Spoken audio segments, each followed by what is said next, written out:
kalau untuk hari ini aja kan hari-hari biasa aja 75.000 standarnya. Kalau untuk puasa mungkin mendekati 100.000 kemungkinan besar, ya kan? Karena dari jagal juga sekarang biasa yang motong 1 ekor paling dikasih 3 ekor, bisa motong 2 bisa kasih 4. Jadi nggak kayak tahun-tahun kemarin gitu kan. Masalahnya kalau tahun-tahun yang sebelum tahun ini bisa ada pasokan itu sebelum mau munggah itu mau puasa itu bisa nyampe 15 ekor 20 ekor gitu kan. Tahun ini lebih mahal dari tahun kemarin, iya. Tahun kemarin cuma nyampe berapa? 24, sekarang udah 26 lebih. Kota yang 2012 itu 34.000 ton, ya kan? Nah, kalau coba lihat aja ya, semester 1 itu sudah dialokasikan 20.400. 20.400 ton. Kemudian harus yang semester 2 digeser ke semester 1 5.600, ya. Jadi total 26.000 kan. Jadi sebetulnya sisa daging 2.600. Itu untuk 1 semester. Nah, nggak masuk di akal saya. Kenapa kotanya itu lebih besar dibuat di semester pertama dari semester 2. Semester 2 mereka tahu ada puasa, lebaran, Natal, tahun baru, Idul Adha. Para pemirsa, tadi para pengusaha menggambarkan adanya kenaikan harga khususnya daging. Kenaikan harga daging itu tentu baik untuk konsumsi kita supaya memberikan kualitas hidup yang lebih baik. Kita negara yang konsumsi dagingnya memang rendah, namun tadi juga digambarkan bahwa kita masih mengimpor. Memang kita masih mengimpor, khususnya dari Australia. Dikritik, pemerintah dikritik, khususnya Menteri Perdagangan tadi, bahwa kenapa kuota tidak seimbang.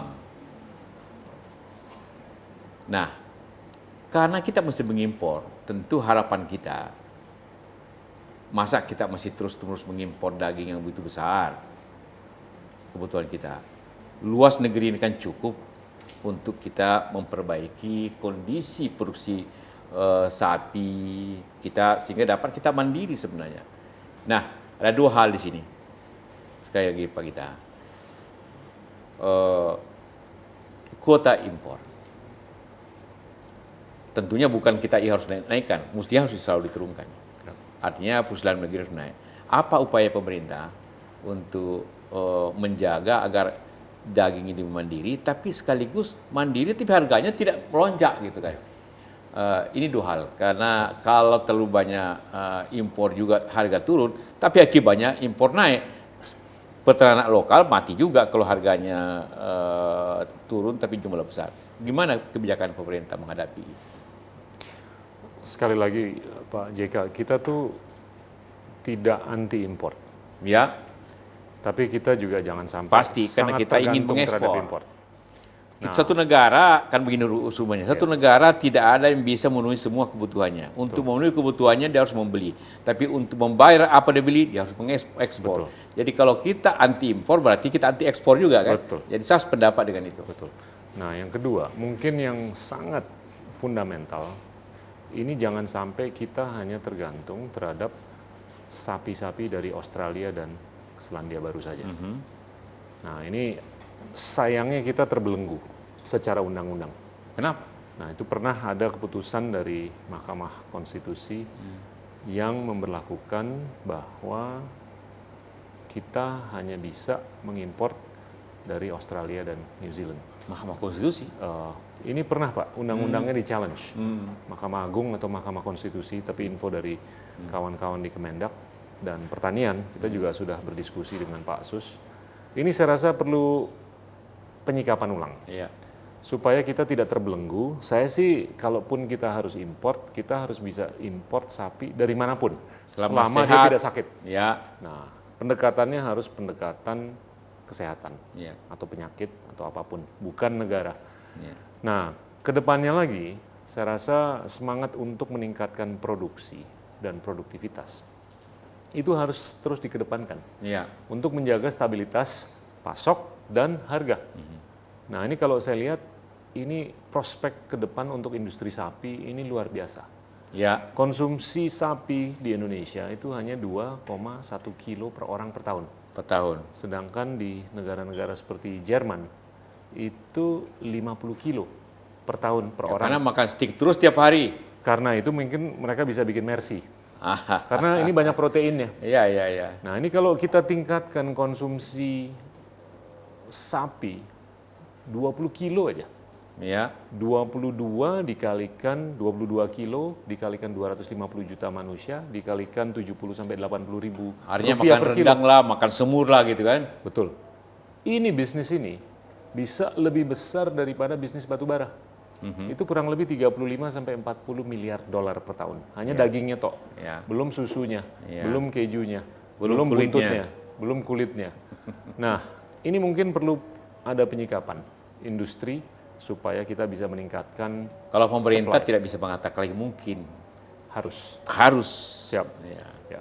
Nah, gini Bapak. Ini kalau kita lihat pergerakan harga sapi atau daging sapi, ini yang di awal tahun itu masih 65 sampai 70 ribu per kilo.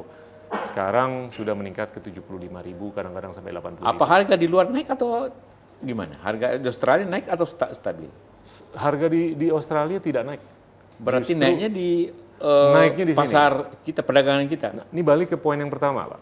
Karena kita terbelenggu oleh kapasitas kita hanya bisa mengimport daging dari beberapa negara saja. Tapi mereka kalau kita bisa beli kan dari tarik Brazil- kuota kita kan. Kalau naikkan kuota kan Loh, kota itu tidak tergantung negara. Kita bisa beli dari manapun, tapi ada kerangka regulasi yang membatasi kita hanya bisa beli dari negara-negara tertentu. Tapi kalau kita bisa beli dari Kanada, Iya, iya. kita bisa beli dari Brazil, ini kita bisa punya leverage untuk menegosiasikan harga. ya dirubah aja aturannya. Ya, nanti kita akan mohon Iya. bicara dengan kawan-kawan di Kementerian Pertanian. Tapi saya rasa ini prospek industri sapi. Iya, Ini besar sekali. pasti. Karena ini juga akan meningkatkan konsumsi protein kita. Tentunya perlu penyikapan struktural dari sisi lahan, irigasi, infrastruktur, dan segalanya. Dan saya rasa ke depannya kalau kita bisa lakukan ini, dan kita tidak terlalu tergantung dengan satu atau dua negara saja, Ya. itu akan sangat bisa menjaga stabilitas harga. Untuk Saya daging kira soal itu sangat teknis dan sangat mudah untuk diselesaikan.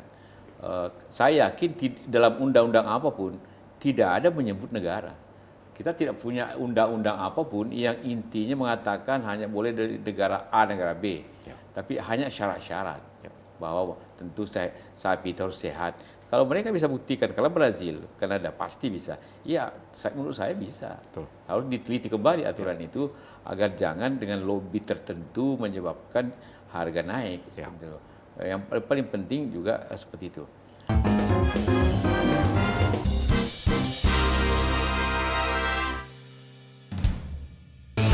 Di showcase episode yang akan datang, The Branders. Saksikan Showcase Jumat 20 Juli jam 10 malam. Kompas, Inspirasi Indonesia. Get up and have some party. Get up with happy party. Memang pantas buat Partimu lebih seru dengan HP Party. Polytron memang canggih.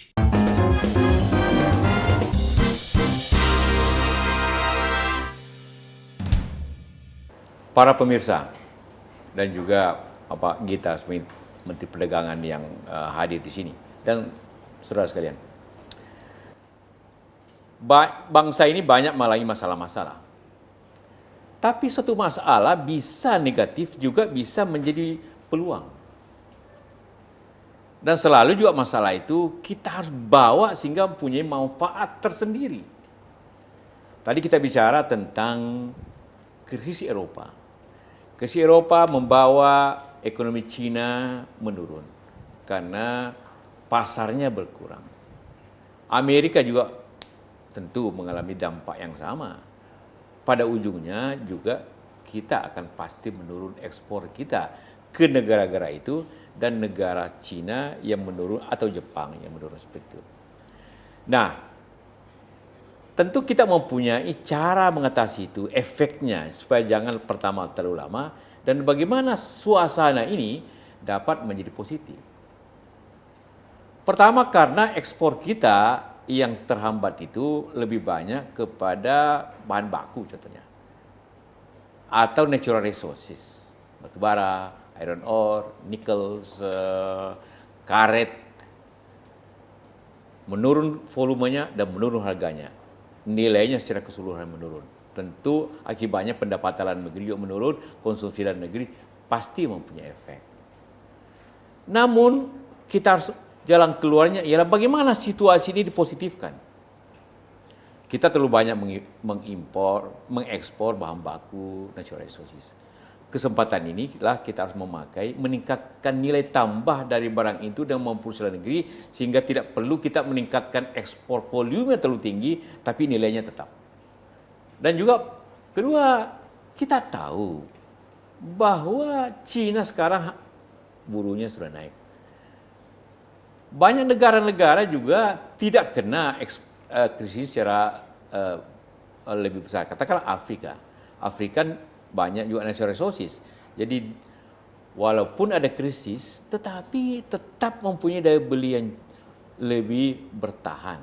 Timur Tengah juga Amerika Latin seperti digambarkan dalam Menteri Perdagangan. Ini bahagian daripada kita semua untuk mengekspor ke daerah seperti itu, berdagang seperti itu. Walaupun tentu Cina juga karena idle kapasitinya lebih besar, tentu juga berusaha hal yang sama. Di sini letaknya kemampuan pengusaha untuk bekerja bersama-sama dengan pemerintah dan seluruh sektor bersama. Tentu pemerintah harus leading sektor, memberikan insentif apakah itu bunga. Di sini juga waktunya Bank Indonesia harus berusaha sekeras mungkin agar bunga bank harus lebih rendah agar kos para pengusaha itu lebih efisien, angkutan harus lebih efisien, juga waktu kerja harus lebih baik sehingga delivery harus baik dan kualitas bagus. Dan yang berikutnya, saya minta juga para pengusaha, saya tahu selama 10 tahun terakhir pada boom ekspor hasil tambang, pasti para pengusaha mempunyai banyak tabungan dalam negeri dan luar negeri. Tentu pada waktunya mereka para pengusaha yang menikmati hasil natural resources selama 10 tahun terakhir itu memanfaatkan kembali hasilnya untuk investasi dalam negeri agar ada pengganti pendapatan masyarakat dalam negeri. Jangan lupa, kalau akibat ini banyak pengangguran, bisa menjadi masalah juga dalam negeri. Kalau ada gap antara berpendapatan rendah dan tinggi, itu bisa masalah negeri hal seperti kita. Tentang perdagangan dalam negeri, khususnya menghadapi lebaran. Ini masalah supply and demand. Karena tiba-tiba semua orang ingin makan lebih baik daripada sebelumnya. Walaupun agama mengajarkan bahwa selama bulan puasa kita harus hidup lebih sederhana. Baru nikmat puasa, pahala puasa dapat kita terima. Kalau buka puasa dengan segala macam hidangan di meja, tentu nikmat puasa atau amalan puasa agar memahami orang yang lapar itu kurang diterima. Karena itulah maka ada keseimbanganlah antara permintaan dan penawaran. Namun juga harap dipahami bahwa kenaikan harga itu memang memberatkan ibu-ibu konsumen. Tetapi di lain pihak akan dinikmati oleh ibu-ibu petani.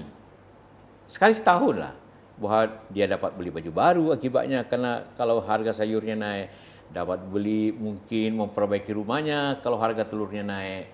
Jadi jangan dianggap saja kenaikan harga itu merupakan musibah. Dilihat juga daripada kesenangan orang yang menikmati itu. Itu pemerataan pendapatan lah. Asal kenaikan itu tidak hanya dinikmati oleh para pedagang yang berspekulasi atau menahan barang selama bulan puasa. Walhasil ada kesulitan, mari cari jalan keluar kesulitan. Tadi saya sampaikan beberapa hal. Terima kasih. Wassalamualaikum warahmatullahi wabarakatuh. Waalaikumsalam. Assalamualaikum warahmatullahi wabarakatuh. Pada bulan yang mulia ini, pada bulan yang belum berkah ini, marilah kita semua menikmatinya, melaksanakan ibadah puasa dengan baik, tarawih dengan baik, agar hidup kita ini mendapat ridha dari Allah Subhanahu wa taala. Selamat memasuki bulan suci Ramadan. Wassalamualaikum warahmatullahi wabarakatuh.